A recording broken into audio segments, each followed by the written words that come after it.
سر الاسرار و مظہر الانوار, یہ بھی باہر سے چھپی ہوئی ہے, سب باہر کی کتاب ہے الحمدللہ. اس میں انہوں نے عقائد کا بیان کیا ہے. شرفۃ الغائب ہے, فتح الربانی ہے, گنیۃ الطالبین ہے. علماء نے 17 کتابیں شمار کی ہے کہ غوث اعظم نے اپنی زندگی میں کل 17 کتابیں لکھی, 17 کتابیں, اور تقریباً 40 سال درس و تدریس کی خدمات انجام دیا. آپ نے پڑھایا بھی ہے مدرسے میں بیٹھ کر, ہزاروں شاگرد بھی پیدا کیے, درس و تدریس کا بھی کام کیا, واعظ و نصیحت کا بھی کام کیا, اور تصنیف و تالیف کا بھی کام کیا. ہر اعتبار سے آپ نے سنت کو مضبوط کیا. حتیٰ کہ سر الاسرار کتاب کے اندر آپ اپنا عقیدہ بیان کرتے ہیں کہ لوگوں, میرا عقیدہ یہ ہے کہ اللہ کے نبی صلی اللہ علیہ وسلم کا نور سب سے پہلے خلق کیا, اور حضور کے نور سے ساری کائنات کی تخلیق ہوئی. گنیۃ الطالبین میں آپ اپنا عقیدہ بیان کرتے ہیں کہ ہمارا عقیدہ یہ ہے کہ نبی کریم صلی اللہ تعالی وسلم نے شب معراج بیداری کی حالت میں اپنی ماں کی آنکھیں سے اپنے رب کا دیدار کیا. بے شک بے شک. میں یہ عقیدہ اس لیے بیان کر رہا ہوں, یہ ریکارڈ ہو رہی ہے, نیٹ پہ جائیں گی کل. تو آج کل ایک اور شوشہ چلا ہے کہ کچھ اہل حدیث یہ دعویٰ کر رہے ہیں کہ غوث پاک ہماری جماعت کے تھے, اہل حدیث تھے. دلیل بولے گنیۃ الطالبین میں. اچھا کیا ہے گنیۃ الطالبین میں, ان کی کتاب میں, حالانکہ اس پر بھی علماء میں اختلاف ہے کہ غوث پاک کی کتاب ہے یا نہیں. علماء کا ایک طبقہ کہتا ہے کہ کتاب آپ کی ہے لیکن کچھ الحاقات ہوئے اس میں, کچھ کہتے ہیں کہ غوث پاک کی کتاب ہی نہیں ہے. لیکن راجح قول یہ ہے کہ کتاب تو غوث پاک کی ہے لیکن کچھ باتیں اس میں الحاق کی گئی. ابن تیمیہ اور ابن کثیر کہتے ہیں کہ گنیۃ الطالبین غوث پاک کی کتاب ہے. امام ابن حجر المکی الہیتمی فتاوی حدیثیہ میں کہتے ہیں کہ گنیۃ الطالبین غوث پاک کی کتاب ہے لیکن کچھ الحاق ہوئے. شاہ عبدالحق فرماتے ہیں غوث پاک کی کتاب ہے. ابھی بحث کا موضوع نہیں ہے, گنیۃ الطالبین کو معیار بنایا. کیوں؟ کہتے ہیں کہ صاحب غوث اعظم رفدین کرتے تھے اس لیے وہ اہل حدیث تھے. ایک رفدین ملا ان بیچاروں کو تو انہوں نے اہل حدیث بنا دیا, اور یہ نہیں دیکھا کہ غوث اعظم حنبلی تھے. امام احمد ابن حنبل کے نزدیک نماز میں رفدین کرنا ہے. رفدین کیا؟ رکوع میں جاتے وقت اور رکوع سے اٹھتے وقت ہاتھ کو اس طرح اٹھانا, اس وقت تکبیر کے وقت اٹھاتے ہو کاندھوں تک ہاتھ اٹھانا, اس کو رفدین کہتے ہیں. امام شافعی اور امام احمد ابن حنبل کے نزدیک رکوع میں جاتے وقت اور رکوع سے اٹھنے کے بعد رفدین کرنا یہ مستون ہے. امام اعظم ابو حنیفہ اور امام مالک کے نزدیک یہ رسول اللہ نے ابتدا میں کیا, بعد میں اس کو ترک کر دیا, لہذا ترک کر دیا. تو اب یہ سنت اب عمل نہیں کیا جائے گا اس پہ, کیونکہ سرکار نے اپنے عمل کو خود منسوخ فرما دیا اپنے ہی عمل سے. لیکن ایک رفدین دیکھا تو اہل حدیث بنا دیا, اور باقی پھر کتابوں میں جو اتنی ہزاروں باتیں لکھی ہے جو ان کے عقیدے کے خلاف وہ دیکھنے کے لیے تیار نہیں. جبکہ اہل حدیث و وہابیوں کا عقیدہ ہے کہ حضور نے شب معراج اللہ کو دیکھا ہی نہیں. اور غوث اعظم گنیۃ الطالبین صفحہ نمبر 178 جلد نمبر 1 جو الفاظ نقل کر رہے ہیں اس میں کہتے ہیں ہمارا عقیدہ ہے, یہاں سے شروع کیا آپ نے, ہمارا عقیدہ ہے کہ شب معراج نبی پاک صلی اللہ علیہ وسلم نے اپنے ماتھے کی آنکھوں سے, دل کی آنکھوں سے نہیں, ماتھے کی آنکھوں سے اپنے رب کا دیدار کیا. آپ نبی کو زندہ مانتے. اسی گنیۃ الطالبین کے اندر جلد 1 صفحہ 81 پر آپ اپنی تعلیم یوں بیان کرتے ہیں کہ نبی حیات ہے, جب روضے رسول پر حاضر ہو تو ویسا ہی ادب کرے جیسے حضور کی زندگی میں کیا جاتا ہے. اور فرماتے ہیں کہ جب دعا کرے تو حضور کے روضے کی طرف رخ کرے اور پیٹھ کعبے کی طرف ہو, موجہ شریف کی طرف رخ کرے. اور بابڑا آج کا کیا کرتا ہے, جیسے اب حضور کے روضے کی طرف دعا کرو آئیں گا وہ متوا جو ہوتا ہے کوا ہی بولنا چاہیے, کاؤں کاؤں کرتے کم بخت ادب نہیں ہے نہ کچھ ہے, تو کیا کریں گا آپ کو حاجی الا قبلہ, قبلے کی طرف. اور غوث اعظم گنیۃ الطالبین میں کیا کہہ رہے, قبلے کی طرف کیا ہو, پیٹھ ہو. تو کعبے کی طرف پیٹھ کرنا بے ادبی نہیں, اس لیے کہ کعبے کی طرف رخ ہے, رخ تو اس طرف ہے. اور کہتے پھر حضور کی بارگاہ میں جو دعا کرے تو کہے, اور پھر یہ آیت بیان کرتے کہ اس آیت کو پڑھے جو سورہ نساء آیت نمبر 64 میں یہ تعلیم دے رہے غوث اعظم, یہ آیت تلاوت کرے حضور کی بارگاہ میں دعا کرتے. اور وہ آیت کیا ہے, وَلَوْ أَنَّهُمْ إِذْ ظَلَمُوا أَنفُسَهُمْ جَاءُوكَ فَاسْتَغْفِرُوا اللَّهَ وَاسْتَغْفَرَ لَهُمُ الرَّسُولُ لَوَجَدُوا اللَّهَ تَوَّابًا رَحِيمًا. اللہ فرماتا ہے کہ اے لوگو جب تم اپنی جانوں پر ظلم کرو, یعنی تم سے گناہ ہو, تو کہاں جاؤ, مسجد میں نہیں، میرے محبوب کی بارگاہ میں جاؤ، میرے محبوب کے پاس آؤ، میرے نبی کے پاس آؤ، فاستغفر اللہ، اپنے رب سے استغفار کرو، اپنے رب کی بارگاہ میں استغفار کرو، واستغفر اللہم الرسول، اور اگر میرا رسول بھی تمہاری سفارش کر دے، تمہارے لیے دعا کر دے، تمہارا وسیلہ بن جائے، لواجد اللہ تواب الرحیم، تو تم اپنے رب کو بہت زیادہ توبہ قبول کرنے والا پاؤ۔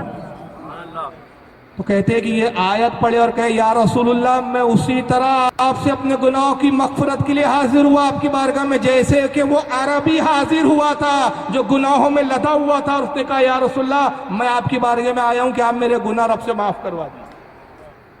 یہ گناہ طالبین میں لکھ رہے ہیں، مگر یہ اہل حدیثوں کو یہ نہیں لکھ رہے۔ آپ فرماتے ہیں کہ خضر علیہ السلام زندہ ہے، آپ بھی کہتے ہیں خضر اب زندہ نہیں ہے، مر گئے، ختم ہو گئے، موسیٰ کے دور میں ہی ختم ہو گئے تھے، بولے دلیل روایت کچھ نہیں۔ غوث اعظم فرماتے گناہ طالبین میں ہی لکھ رہے ہیں، جلد نمبر 2 صفحہ 426 پہ فرماتے ہیں کہ خضر علیہ السلام زندہ ہے، حضرت الیاس زندہ آسمانوں میں ہے۔ یہ دونوں پیغمبر اختیار، اور اللہ تعالیٰ نے اختیار کے ساتھ ان کی صلاحیت اور قوت کتنی دی، ہر سال حج کے لیے زمین پر تشریف لاتے ہیں، کعبۃ اللہ کا طواف کرتے ہیں، ایک دوسرے کا حلق کرتے ہیں، سر منڈواتے ہیں۔ یہ گوپا گنوت طالبین میں لکھ رہے ہیں، وہابی جی اس کو چھوڑ دے رہے ہیں۔ اور شیخین کے بارے میں آپ کا عقیدہ کیا ہے؟ یہ آج کل بڑا چل رہا ہے علی کا پہلا نمبر، غوث پاک سے بڑے ہو آپ، غوث پاک سے بڑے ہو۔ آپ فرماتے ہیں کہ تمام انبیاء کے بعد سب سے افضل ابو بکر صدیق ہے۔ گنوت الطالبین جلد نمبر 1 صفحہ نمبر 196 196 پہ لکھ رہے ہیں، تمام انبیاء کے بعد سب سے افضل کون ہے؟ ابو بکر صدیق، پھر اس کے بعد حضرت عمر فاروق، پھر اس کے بعد حضرت عثمان غنی، اور پھر کہتے ہیں اس کے بعد حضرت مولا کائنات علی، چوتھے نمبر پہ حضرت علی۔ کون کہہ رہا ہے؟ جو علی کا شہزادہ ہے۔ تو اب ہم علی کے شہزادے کی مانیں کہ آج کے جمعہ 8 دن کے مدرسے کے مولوی صاحب کی مانیں؟ اور پھر فرماتے ہیں کہ ابو بکر صدیق خلیفہ برحق ہے۔ اور پھر ایک روایت نکلی، کہتی کہ روایت ہم تک مستند ذرائع سے پہنچی، یہ ان کے الفاظ میں ایک ابھی وقت نہیں ہے کیونکہ اشارہ ہو گیا، ورنہ ارادہ تو یہ تھا کہ میں کتابیں لایا اس لیے تھا، صرف دکھانے کے لیے نہیں، کہ بے عینی عبارتیں پڑھوں۔ میں نے نشانات بھی لگا کے رکھے، چٹیاں لگا کے رکھی ہے اس میں کہ کھولوں پڑھوں، لیکن وقت نہیں ہے، اتنا وقت ہی نہیں ہمارے پاس، اشارے ہو رہے کہ بھائی ختم کرنا ہے، بس عین پہ آ گیا ہوں، تو میں اپنی زبان میں دہرا دے رہا ہوں اس کو، کوشش کریں گے کہ جو میں بول رہا ہوں اس کو اسکین کی شکل میں ہم ڈال دے بعد میں۔ جی آپ کیا فرماتے ہیں کہ ابو بکر صدیق خلیفہ برحق تھے؟ یہ روایات ہم تک معتبر ذرائع سے پہنچی کہ خلیفہ بننے کے بعد 3 دن تک آپ منبر پر آئے۔ یہ غوث پاک لکھ رہے ہیں، یہ ان جاہل مولویوں اور جاہل پیروں کو سبق حاصل کرنا چاہیے جو اپنے آپ کو قادری تو بولتے ہیں لیکن غوث اعظم کے عقیدے سے انحراف کر رہے ہیں۔ کہتے 3 دن تک حضرت ابو بکر صدیق منبر پہ، اور کہا لوگوں اگر تم میں سے کسی کو میری خلافت پر اعتراض ہو، اگر ایک شخص بھی میری خلافت پر اعتراض کرے تو میں ابھی تخت خلافت سے اترنے کے لیے تیار ہوں۔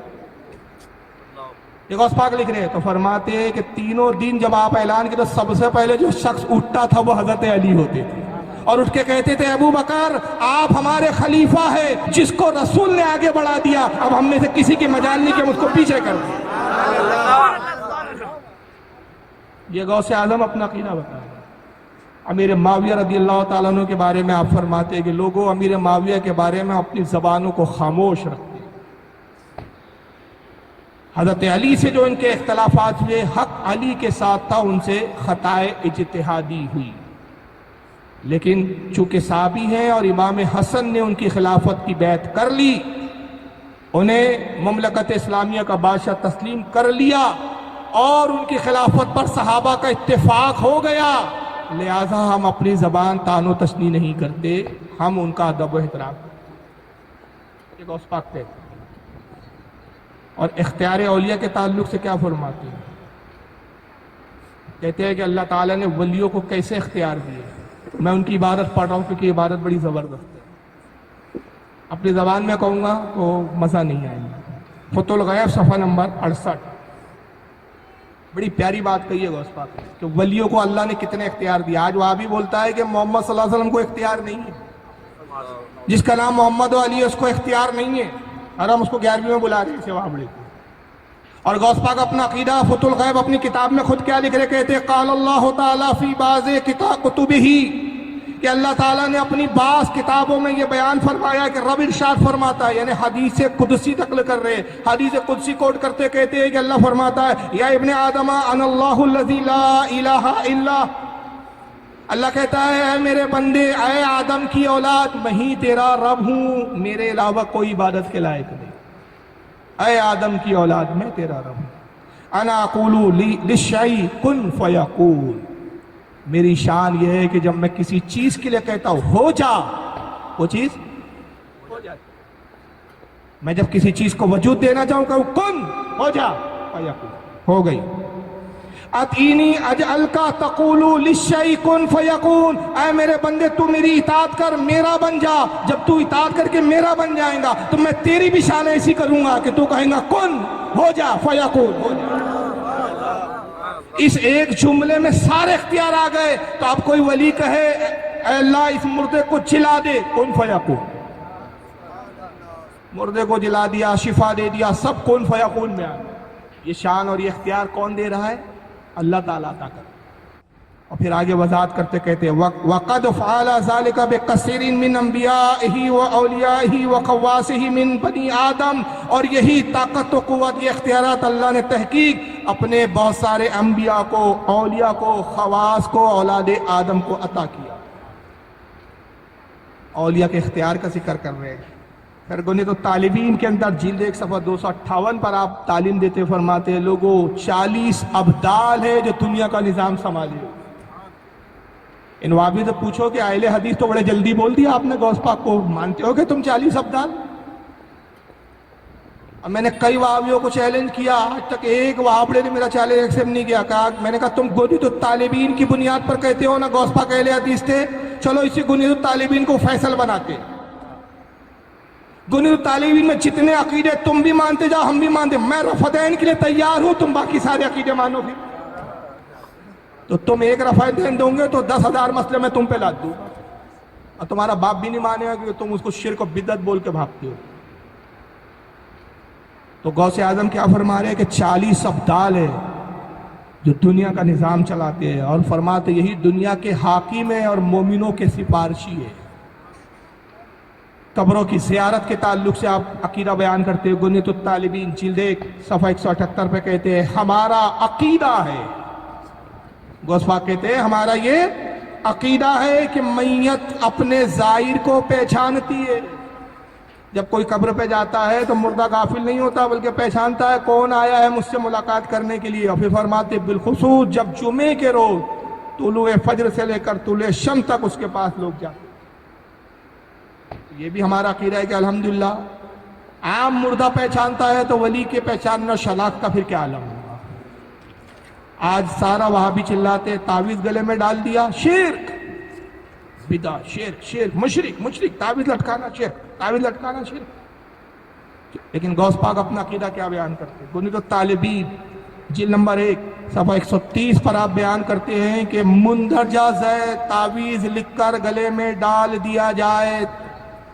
یہ بخار کا تعویذ ہے, کتنا ہی شدید بخار ہو یہ لکھ کر تعویذ گلے میں ڈالو, بخار چھو. اور تعویذ کے الفاظ کیا لکھے غوث پاک نے, وہ ذرا سن لیجئے کتنے بڑے. پھر یہ غوث پاک پہ لگائیں یہ شرک کا فتویٰ, سنیوں کو بیچاروں کو سب پہ سنیوں پہ فتوے لگے. تعویذ کے الفاظ لکھ کے دے رہے کہ یہ الفاظ کاغذ پہ لکھے, بڑا شدید بخار ہو تو تعویذ یہ الفاظ تعویذ میں لکھ کر کاغذ پہ لکھ کے تعویذ بنا کے گلے میں ڈال دو. اور الفاظ کیا ہے؟ بسم اللہ الرحمن الرحیم وباللہ محمد رسول اللہ یا نار کونی بردا وسلاما علی ابراہیم وارادوا به قیدا فجعلناهم الاخسرین. اللہم رب جبریل و میکائیل و اسرافیل اشفی صاحب هذا الكتاب بحوالک و قوتک و جبروتک یا ارحم الراحمین. یہ الفاظ لکھو. پھر کہتے ہیں امام احمد ابن حنبل کو بخار ہوا, یہ بھی نقل کر رہے ہیں آگے. کہتے ہیں امام احمد ابن حنبل کو بخار ہوا, امام احمد ابن حنبل فرماتے یہی تعویذ لکھ کر میرے گلے میں ڈالا گیا. بخار ایسے غائب ہوا جیسے مجھے بخار تھا ہی نہیں. اور یہ روایت ابن قیم جوزیہ نے بھی لکھی ہے، وہابیوں کے بہت بڑے علامہ ابن قیم جوزیہ، زاد المعاد اس کی کتاب ہے، جلد نمبر 4 صفحہ 291 پہ یہ ابن قیم جوزیہ نے بھی لکھا ہے، شاگرد ابن تیمیہ کے جناب. اس میں ایک توجہ دلا رہا ہوں، تعویذ میں نام کس کے ہیں؟ میکائیل، جبریل، اسرافیل. کون ہے یہ؟ فرشتے ہیں. اور ہمارے نبی ان سے بھی افضل. تو جب فرشتوں کا نام ڈال لو تو بخار بھاگ جائے، رسول اللہ کا نام ڈال دو تو بیمان نہ بھاگ جائے، شیطان نہ بھاگ جائے. تو فرشتوں کے نام کے تعویذ سے بخار بھاگ رہا ہے، تو حضور کے نام کا تعویذ اگر پہن لیا جائے تو خدا کی قسم شیطان بھاگے گا، اور اعلیٰ حضرت کے نام کا تعویذ پہن لیا جائے تو وہاں بھی بھاگ جائے گا. یہی نتیجہ نکلا نا بھائی. میں کبرا اور سگرا بنا رہا ہوں میں. اس سے یہ تو اس سے یہ بھائی. جب فرشتوں کے نام کی تاثیر یہ ہے کہ بخار بھاگ جائے، تو رسول کے نام کی تاثیر کا عالم کیا ہے؟ ابو بکر صدیق کی نام کی تاثیر کا عالم کیا ہوگا؟ خلفاء راشدین کی تاثیر کا عالم کیا ہوگا؟ اور خود غوث اعظم کا اگر نام لکھ دیا جائے تو بہرحال یہ غوث پاک کی تعلیمات ہے، ہمیں ان کی تعلیم پر عمل کرنا چاہیے. بہت ساری اور بھی باتیں، لیکن وقت کی قلت کی وجہ سے اس کو میں اختتام کر رہا ہوں. چلیے آئیے صلاۃ والسلام کے لیے کھڑے ہوئے.